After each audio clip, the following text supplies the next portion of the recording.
Start with a simple question. Sure. Why do you write? Why? It's a mental illness, I think. If I don't write and read every day, my head explodes. And so therefore to stop my head exploding, I have to write, and that's been the case. Now I'm okay with it. Before I used to have big problems when I was young. If I didn't write, I felt my life is wasted and I've wasted the day and all that. So now I just wake up early, write for an hour, read for an hour, maybe 2 hours, and that's the actual honest answer. That's why I write, because it's a compulsion. Right? And your works always reflect the myths, the legends, and the afterlife issues of afterlife. And of course, you are coming to the reality. Can you explain the motives of your writings? I don't know. Motives are just an interesting story. You find a story that won't leave you alone, that you're thinking about it and you write it. Myths, I mean, my first book was about cricket. There was no supernatural, but there are lots of myths. There are lots of myths about everything, about the last election, about the war, what the reason for it. A lot of myths and narratives. And I think around Sri Lankan cricket, there are a lot of stories which I collected. So I guess same with this supernatural book also. There are lots of myths about what happens after we die, if there is justice to all the tragedies that happen. So I guess I explored all of that. I don't know, the motivation is, like I say, to stop my head from exploding, and I write. But also the story reveals itself to you while you're writing it. You may think that I want to write a story about this topic, but in the end the story tells itself to you the way it has to be told, and so who knows.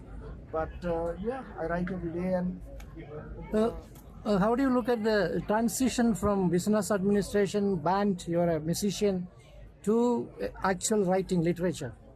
so I worked in advertising. I was a copywriter.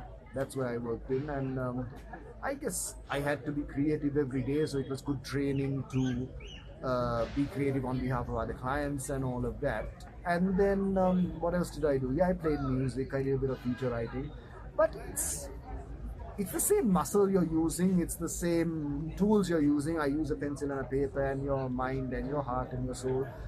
But yeah, it's a different discipline. So I kind of would wake up very early to write my novels while I was doing that. But I think that's the case of most writers. Most writers have day jobs. You balance your day job with your art, and we somehow make it work. Sri Lanka and India, we share a lot of mythologies, a lot of stories, a lot of folk tales. Do you think that enough fiction or enough writings have come from ancient mythologies? Yeah. I mean, India has a lot of now modern novels that are reimagining the mythology. Sri Lanka, we still do it, but I mean, for instance, the most famous Ramayana about Rama and Sita and Ravana, the Sri Lankan ten-headed god, is the villain in the Ramayana. Sri Lankans, we think he might have been the hero, and so maybe someone needs to write the Ramayana from Ravana's point of view. But, it's not I'm writing about the 20th century and this century, and there's enough mythology there. There's plenty of stories in South Asia, so I'm glad there's plenty of writers who are writing it. I hope more people write and more people read. Also, you face challenges in this digital era, books, death of books, all discussions taking place. So how do you look at this digital era and the spread of the books, actual print editions? Look, we were told 20 years ago that the book will be over once the Kindle digital reading, audiobooks will kill the physical book. But I mean, that has not happened, and still, I read on the device, I read audio as well, but I still buy the book and I keep it on my bookshelf and all of that. So I don't think those habits are changing. I mean, technology has disrupted music, how we consume music, cinema, but books, we still seem to buy those physical. And I think, look, you can't predict all of that, but writers, as long as you have great stories to tell and you tell them well, that's what matters. Even if the computers can write them, maybe in 10 years computers will be writing our books, but for now I think the book is safe. You are coming for the first time to Northeast, Shillong? No, not at all. I've been to Assam a few times. I came to Guwahati for the Brahmaputra Lit Fest about 10 years ago or longer, I've come as a travel writer. I've come to, I guess, a bit more north to Sikkim and to Ladakh and all of that. But yeah, it's my first time in Shillong, and enjoying the climate and the sign and the scenery and the people and the conversations. Yeah. How do you rate Indian literature? And also coming to the Northeast India, you see a lot of activities, cultural activities, but reading in the Northeast is little minimal, I say. Is it? How do you look at how we can encourage reading habits and writing initiatives? Give kids books. Give your kids books. Give other people's kids books. Take the phone away from them. Take the machines away from them.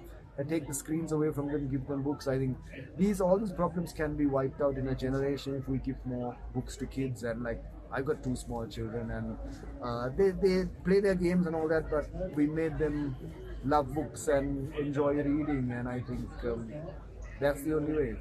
So, what is next from you?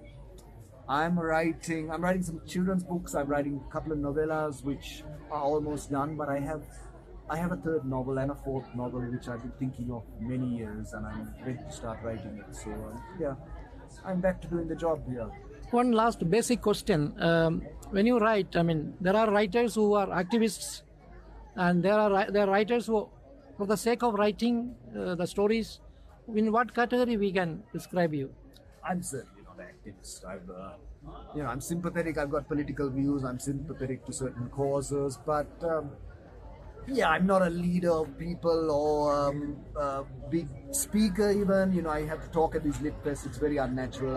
I'm more comfortable sitting in a corner reading a book and writing stories. So I don't write for these big trying to change the world. I'm a fan. I like reading and I like being lost in a story. So I try and give that experience. And so I write for the sake of story.